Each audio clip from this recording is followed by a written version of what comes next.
Bonjour ou bonsoir. Aujourd'hui, la méditation sur la Kundalini. Qu'est-ce que la Kundalini? Une énergie de force la plus puissante qui soit. Et elle est en vous. Et pour le découvrir, avant de commencer, pensez à vous abonner, de mettre un petit commentaire à la fin de cette vidéo. Ainsi, plus de personnes pourront prendre connaissance de ces belles vidéos et de ces méditations. Car vous le savez, il est important de méditer. Et merci à vous de partager. Installez-vous confortablement, respirez, détendez-vous.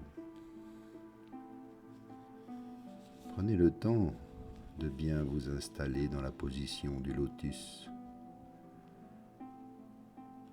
de vous assurer d'être bien ancré pour que l'énergie puisse circuler dans chacun de vos chakras, depuis la terre vers le ciel et du ciel vers la terre. Vous devenez un canal d'énergie où chacun de vos chakras va pouvoir s'illuminer.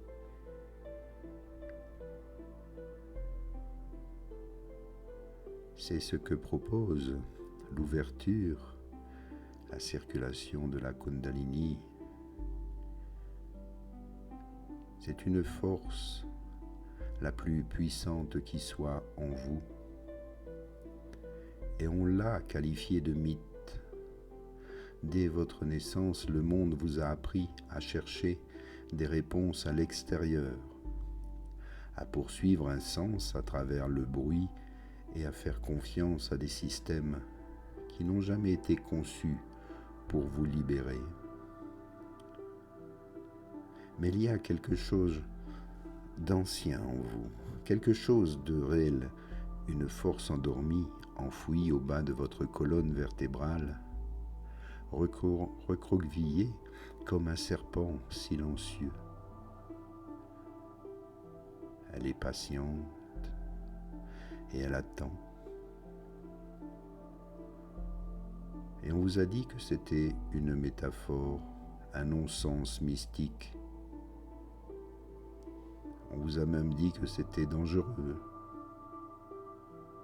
Et pourtant, à travers des milliers d'années et des dizaines de civilisations, cette même énergie apparaît encore et encore, chuchotée à travers les symboles des yogis, des mystiques, des pharaons et des voyants. Ils en ont tous parlé, ils l'ont tous vénéré, parce qu'ils savaient l'éveiller. Et cela change tout. Il ne s'agit pas seulement de méditation, de chakra. Il s'agit de la vérité brute, indéniable. Et une fois que vous l'aurez ressenti, votre vie ne sera plus jamais la même. Durant des siècles, on a enseigné à l'humanité à rechercher le pouvoir à l'extérieur de nous-mêmes, à travers les religions, les gouvernements, les institutions, voire même les gourous. Mais que se passerait-il si la plus grande source de pouvoir avait toujours été en vous, en sommeil, attendant de s'éveiller? C'est la Kundalini. Elle n'est pas seulement un concept spirituel,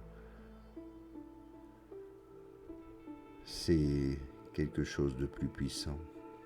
C'est une technologie énergétique ancienne, une intelligence vivante tissée dans votre biologie même. Elle a été longtemps vénérée par les mystiques, cachée par les empires et incomprise par le monde moderne. Non pas parce qu'elle manque de vérité, mais parce qu'elle en contient trop. Si cette force était pleinement comprise, les structures qui profitent de votre confusion s'effondreraient du jour au lendemain. La Kundalini n'est pas une question de croyance, c'est une question d'expérience. Vous devez l'expérimenter. C'est la force vitale primitive, enroulée comme un serpent à la base de la colonne vertébrale, qui attend de se dérouler et de s'élever à travers votre système énergétique, déclenchant un changement total de perception, d'émotion et de conscience. Les anciens yogis de l'Inde l'ont cartographié avec précision, bien avant que les neurosciences n'aient même eu le nom.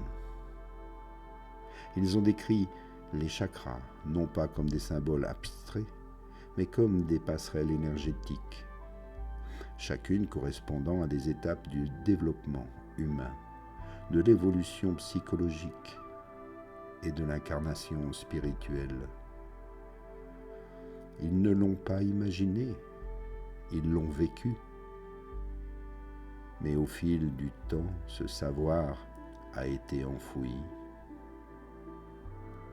La conquête coloniale, le dogme religieux et la peur institutionnelle ont tous contribué à dépouiller la science de son caractère sacré et à qualifier l'expérience intérieure de superstition. Même le symbole du serpent a été détourné. Le serpent représente l'énergie brute, la transition, le chemin vers l'illumination. C'est un symbole yogique. Mais dans la théorie occidentale, il a été transformé en un personnage maléfique, quelque chose à craindre, à éviter et à condamner. L'image même qui guidait autrefois les initiés vers des royaumes supérieurs a été utilisée comme une arme pour maintenir les masses dans l'enfance spirituelle. Et quel meilleur moyen de contrôler les gens et de les convaincre que leur propre éveil est mauvais? Quel meilleur moyen de supprimer le sacré que de le rendre interdit? Et pourtant l'énergie n'est jamais partie. Elle attend silencieusement en chacun de nous. Et pas besoin d'être moine ou mystique pour porter la Kundalini en soi, car vous l'avez déjà.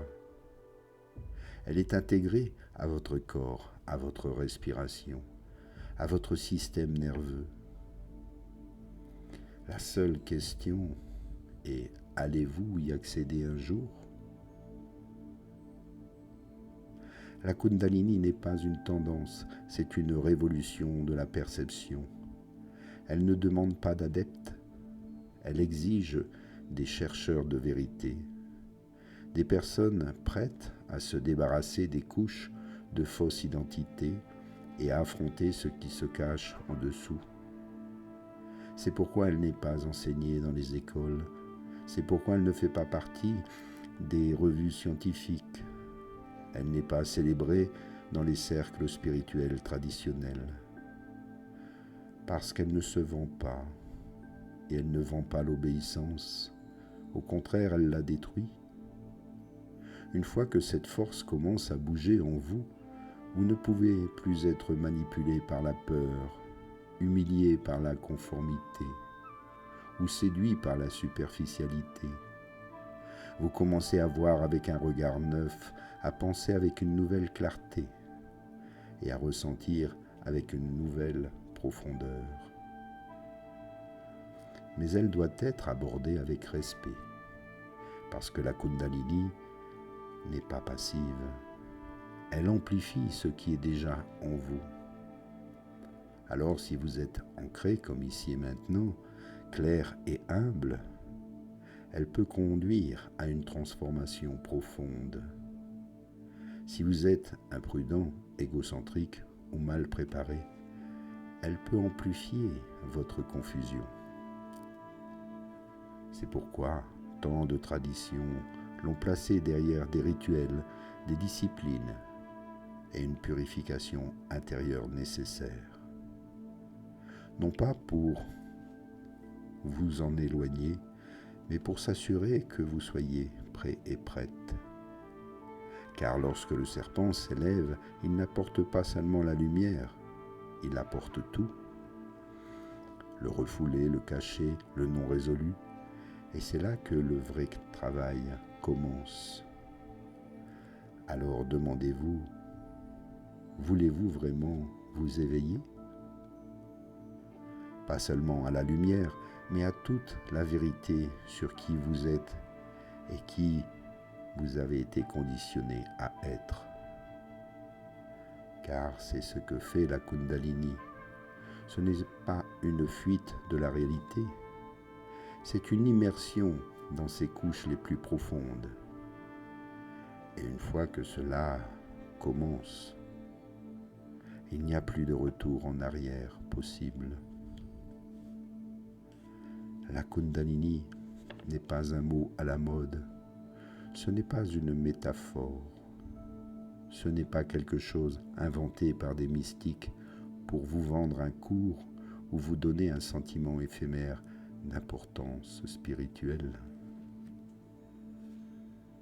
C'est bien réel, c'est vivant.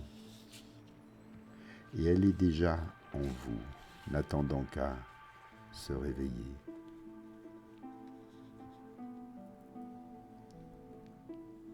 Alors ici, prenez-en conscience, car il est important de se réveiller totalement. La Kundalini est une force très puissante. Elle va réveiller en vous toutes les vérités. Cela pourra être inconfortable par moments, mais il faut y avoir là. Il vous faut avoir le courage ici et maintenant. Et dans nos prochaines méditations, nous allons voir comment cela se produit en nous. À vous de l'expérimenter. Et à bientôt. Namasté.